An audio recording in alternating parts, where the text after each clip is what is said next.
So, you want to learn how to make games on a really tight budget, do you? Let me show you some tips. Now, when making a game, you're going to want a game engine. You could use Game Maker or Unreal Engine, but Game Maker costs money and Unreal Engine takes royalties. But to be fair, it only takes royalties after you've made $1 million, and you're probably not too worried if you've made $1 million. For the purpose of this video, I'm going to be using Godot. Now, I might be a little biased, but Godot is the best engine, in my opinion. It's completely free, it doesn't take royalties, and it's open source. It's also really easy to use. Oh, and by the way, if you're thinking of using Unity, don't bother. Unity used to be good, and I used to use it quite a lot, but then they introduced some very greedy business practices. There's many good videos to explain what happened, but anyway, back to Godot. As I said, it's free, it's really easy to make games for PC and web and phones/tablets, and there's a wealth of information on how to use Godot. Now that you've got your engine, you'll probably need an art program.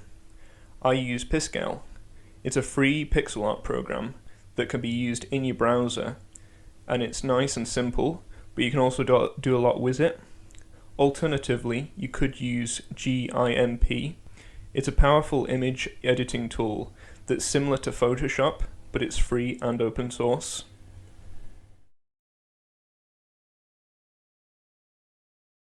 But what if I want to make a 3D game, I hear you ask? Well, don't worry, because for that, there's Blender. And I don't really have much to say about Blender. It's perfect.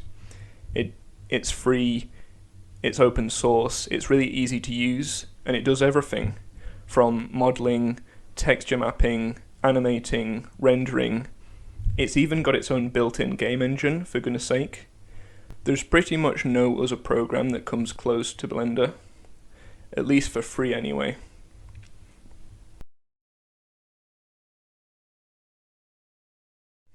Music and sound is a tricky one for me.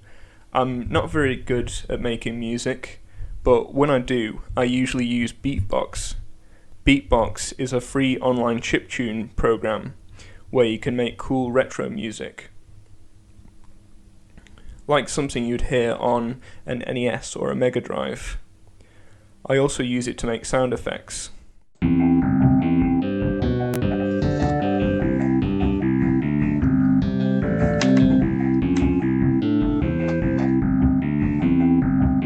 Now, if you want to make more complex music, you'll need a digital audio workstation.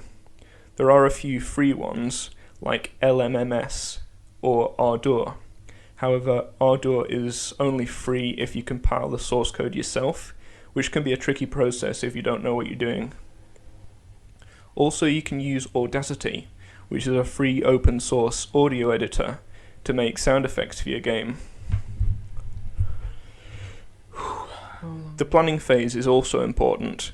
Having a place to organise all your design sketches and ideas for the game is quite helpful.